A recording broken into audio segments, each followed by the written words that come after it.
What's good, everyone, and welcome back to another reaction video. Today we're reacting to Game Theory. You are the final boss in Deltarune. Okay. I can see where this is going.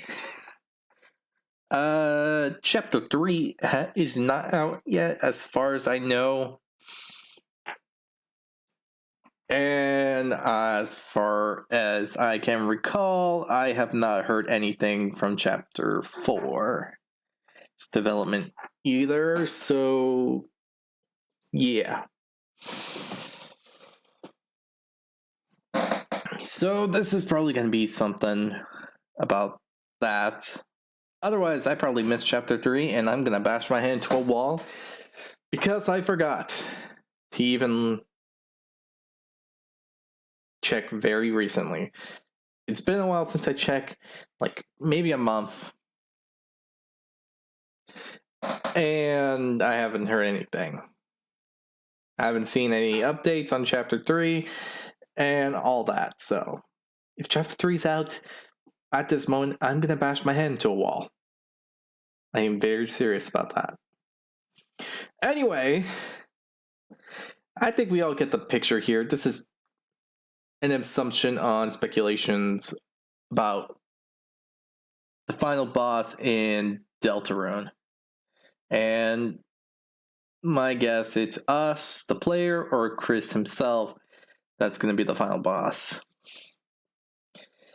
Which would make sense considering everything so far.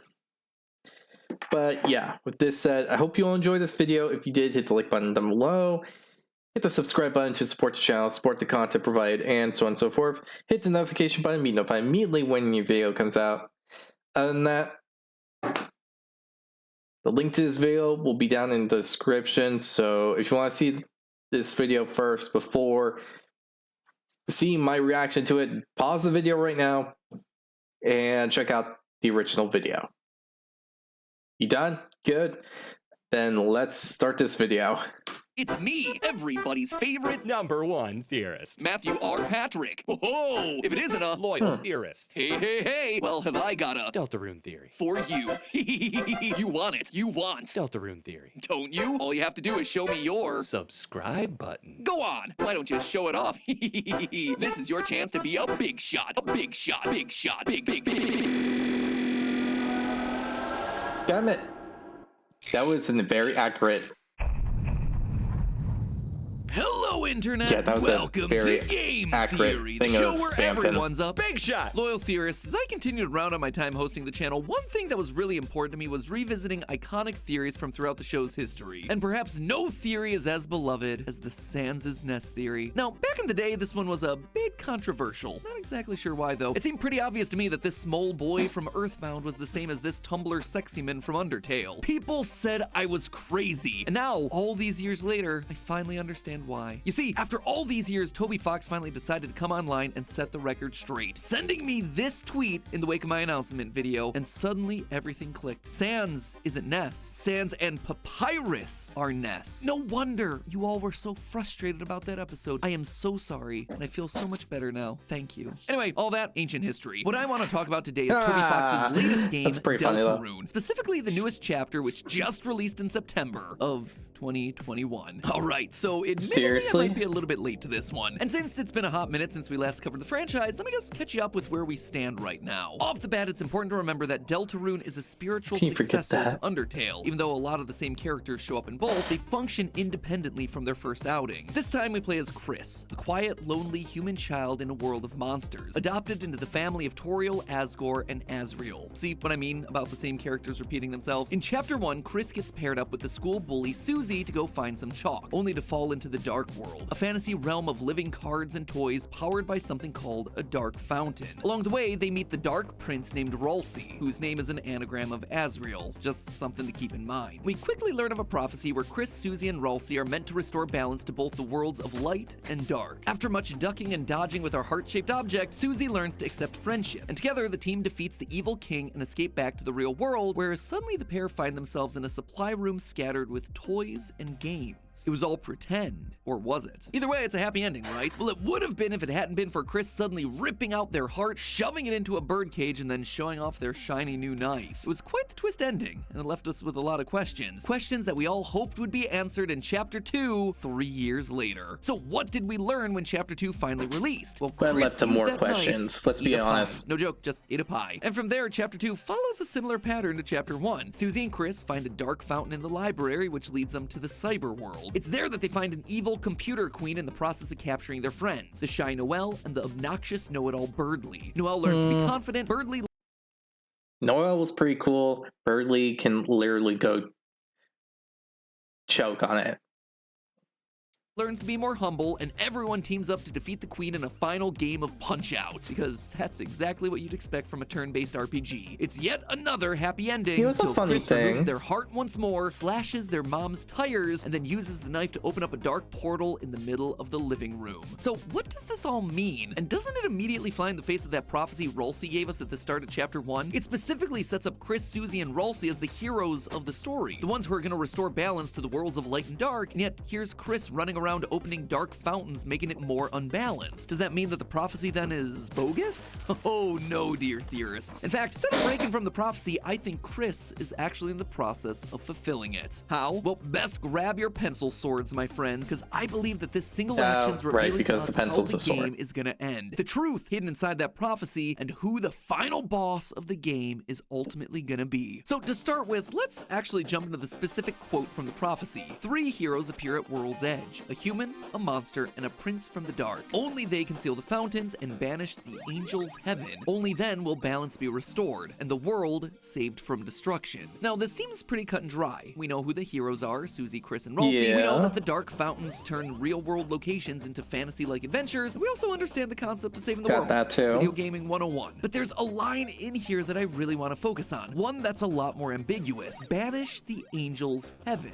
What? It's a weird thing to say. Like, what is an angel's heaven? And more importantly, why would we want to banish something like that? Normally, angels in heaven, they tend to be good things, right? In my initial theories on this game, I suggested that the angel was Azrael, Chris's brother who's away at college, the one that broke Chris's spirit and left them all alone at home. In Chapter 1, we're told that Chris and Azrael made an angel for their youth group, only to waste time on giving it massive wings, just like Azrael's final form from Undertale. And given that we believed Azrael to be the one causing Chris to run away and hide in this fantasy dark world in the first place, it would make sense for the angel and angel's heaven to be connected to Azrael. But then Chapter 2 came out, and a second challenger for the title of angel came into play: Noelle. We met Noelle in Chapter 1, a young, nervous little reindeer with a crush on Susie, and immediately her connections with angels are obvious. First, there's her outfit, a flowing white gown that looks an awful lot like the white robes that angels are depicted wearing in most religious artwork. That doesn't During your mean encounters anything. with various enemy characters, they refer to Noelle directly as Angel. Heck, Noelle herself even says that she wants to turn into an angel. During a romantic Ferris wheel ride with Susie, she says, quote, I'd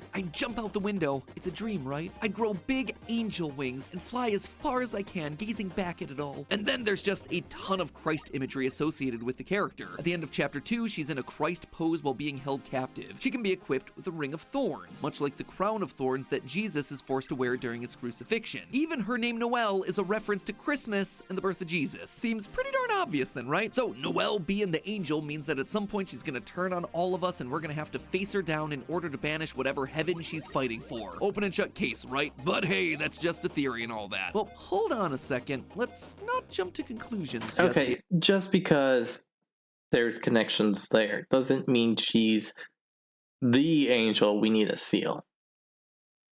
For all we know, to fight said angel to seal, we need assistance from an angel. Said angel being Noelle. Nothing says anything would be that clear cut. We only have 2 chapters. We don't have any idea what the other ones are going to be. For all we know, in the future when we meet and have to fight an angel, and we need Noelle's help to beat said angel, so yeah.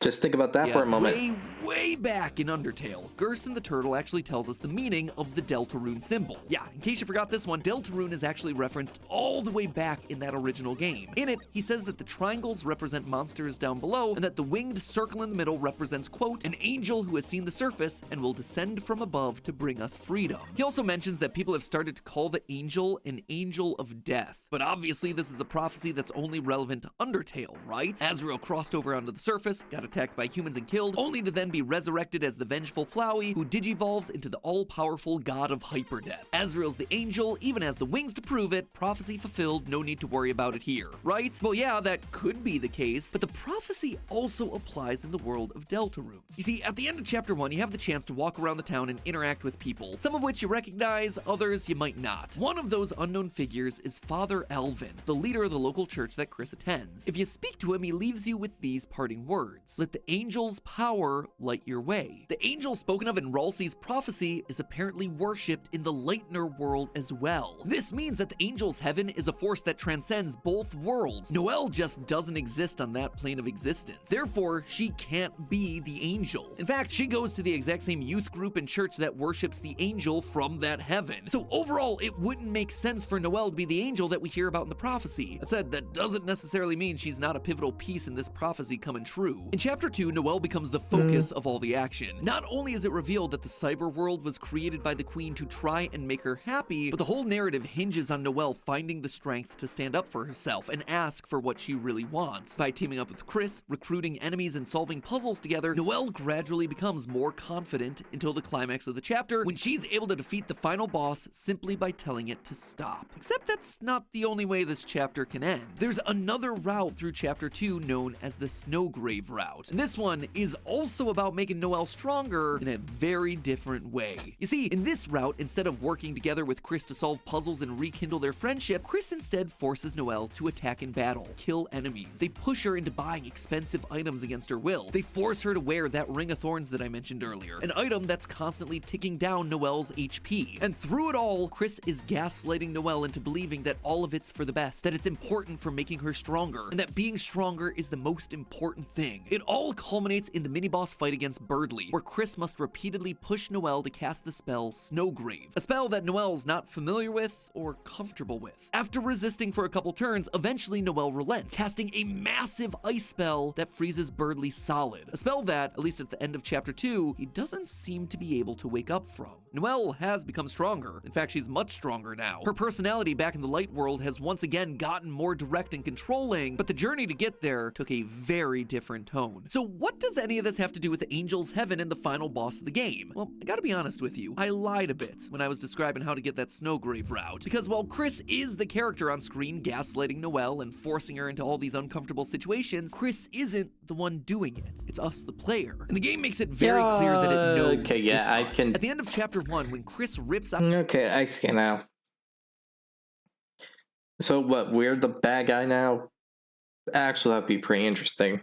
Their heart and Now that I throws it think into about a it. cage, we are still able to move that heart-shaped object while Chris pulls out their knife. At this moment, the game is making it crystal clear to us that Chris and the player are two separate entities. But in Chapter 2, there is much more emphasis put on us and our role in this story. The only way the Snowgrave route can happen is if we pick very specific dialogue options that Noelle explicitly says are very out of character for Chris. She becomes even more aware of us when we respond to her internal monologue, something that, again, Chris should never have been able to hear. At yet another point, she mentions that the voice she hears doesn't sound like Chris's. Our involvement is starting to be noticed and commented on. Back in Chapter 1, the only real person to make any sort of reference to the player was Sans, who makes a joke about us having never met before and then winks, the same way he always did back in Undertale when he was pretending not to know about other timelines and universes. He knows that Chris isn't the one in control here, but now other characters are starting to become aware that there's something or someone else at work. These aren't their choices, they're our choices. And you see, that's hugely important for this game. The Snowgrave ending stands out not just because of how dark and uncomfortable it is to achieve, but also because it's the first time a player gets to do the very thing they've wanted to do since Undertale: make a choice. You see, Undertale was all about player choice. Taking a pacifist route, a genocide route, or something in between yielded vastly different gameplay experiences and endings. Your choices mattered a lot. But in the opening minutes of Deltarune, you're immediately told that your choices don't matter here. The game literally kicks starts off by asking you to create a character only to then throw it out the window and present you with Chris. It's a moment that instantly beats you over the head with the message that your choices don't matter here. Except clearly they do, or at least seem to. In the Snowgrave route, we are literally forcing Chris and Noelle to bend to our will, which yields a completely different flow for the chapter. Birdley's frozen and maybe dead. Noelle is emotionally shaken and suspicious of Chris. Heck, we don't even end up fighting the Queen as the final boss of the chapter. The characters are literally our puppets on strings, acting out the decisions that we're forcing upon them. Speaking of puppets, no one knows what it's like to have their strings pulled better than everyone's favorite salesman and secret boss, Spamton. This whole boss battle in chapter 2 is about trying to achieve freedom where you win by cutting his strings. That already sends a pretty powerful message about fighting for control in your own life. That said, if you continue down the Snowgrave route, instead of meeting the Queen at the end, you fight Spamton Neo as the final boss. And it's here that he gives you some very interesting lines of dialogue. Quote, "You think making frozen chicken with your side chick is gonna let you drink up that sweet, sweet freedom sauce? Well, you're right." Obviously, he's referring to specific events from the Snowgrave route, like the frozen chicken being Birdley and the side chick being Noelle. But what's more interesting is how he refers to Chris. If you fight Spamton during the normal route, he refers to Chris by their name. But in the Snowgrave fight, he never does that. He only refers to Chris's character as you. Now, I don't think that's because Spamton just decided to be less personable. I think it's because he's not talking to Chris. He's talking to us. He's breaking the fourth wall. it looks like Later he's on in talking. that fight, you have to call your friends for help. And every It looks like when he's talking, he's looking at us But when you here and call out there. to Noelle, it suddenly changes to you whispered Noelle's name. Noelle suddenly answers when everyone else has been silent because that's the voice that's been leading her throughout the Snowgrave ending. It's the voice that she obeys. It's the voice that she's afraid of.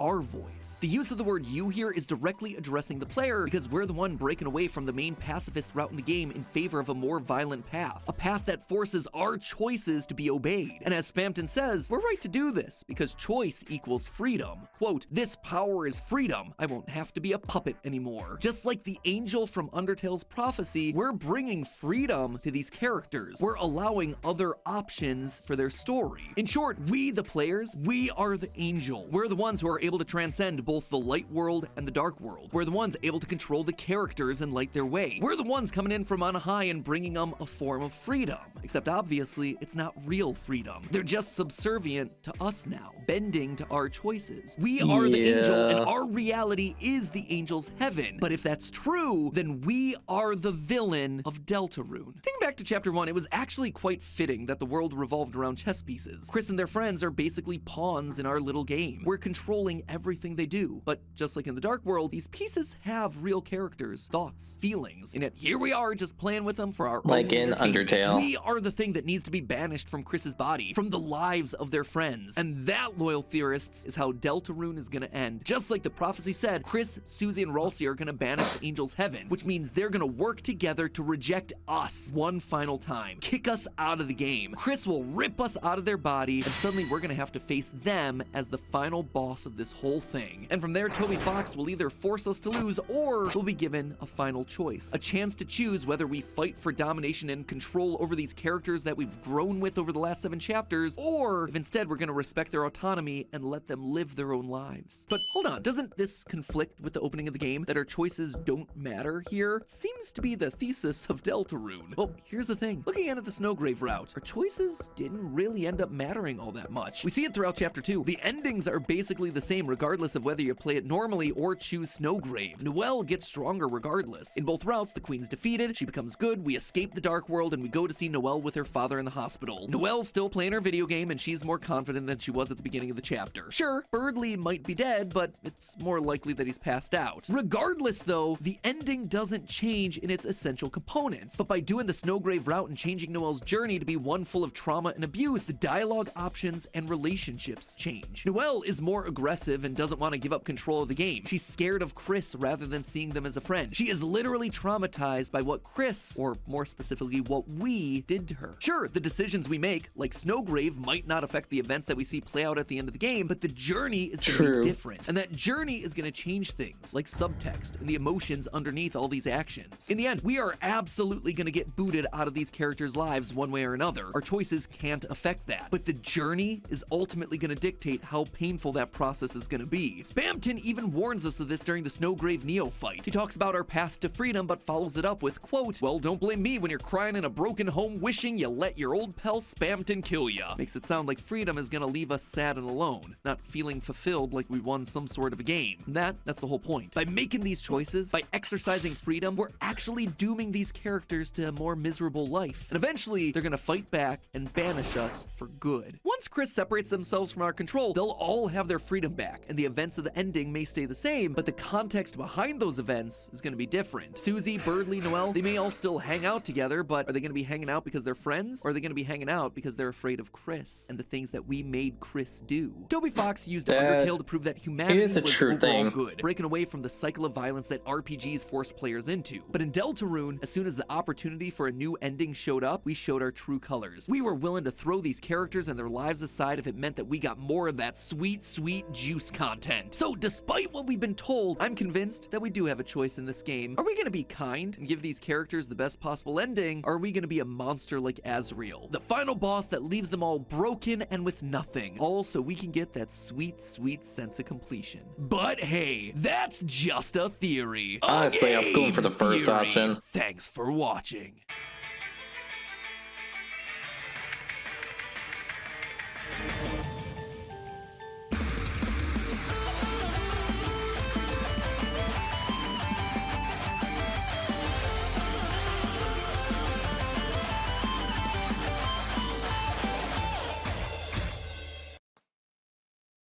Yeah, anyway, I'm gonna go with the first option. Honestly, I'm not the whole big fan on like ruining their lives and all that. I'm more for the good ending kind of stuff.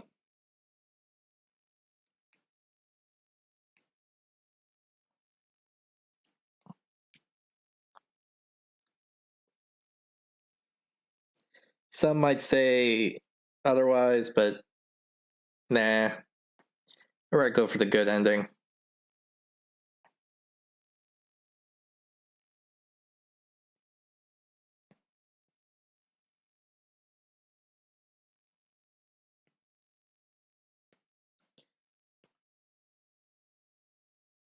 But this does have some mirth to it.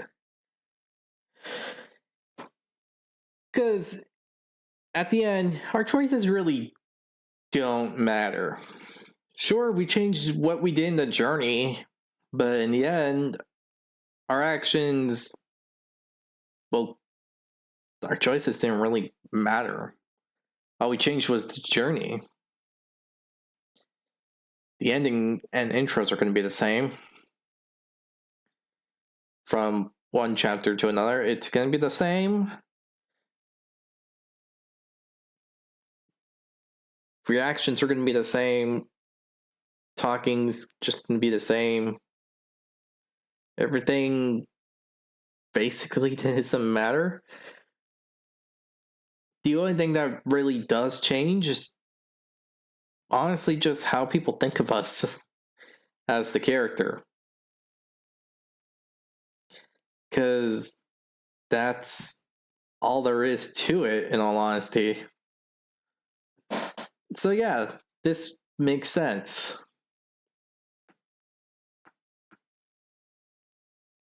We're in a situation where more likely than not, we're going to be the final boss. Because unless there's a character that can actually do what is described in this prophecy,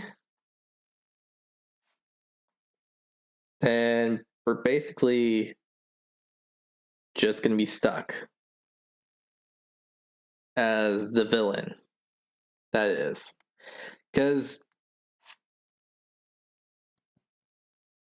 I can't say anything about future chapters because they're not out yet. Their design isn't planned. Any details given out about it isn't out. So, yeah. There is nothing to really say about it.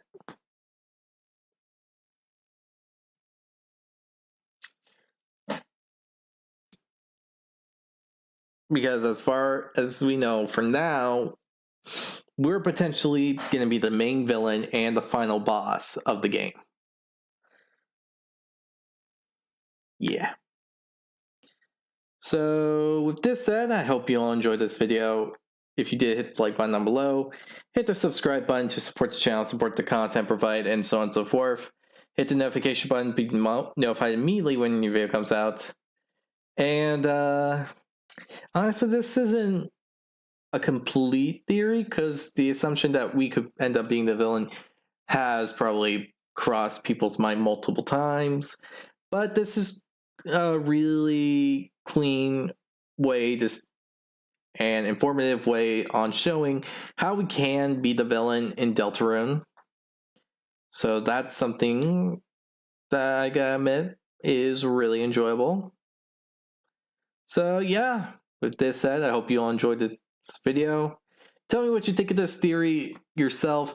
Honestly, I think it has some mirth, but until we get the other chapters, I'm not gonna put all my money into the fact that this theory will indefinitely be the correct answer. So yeah, this said, hope you all enjoy, and I'll see you all in the next video. Bye!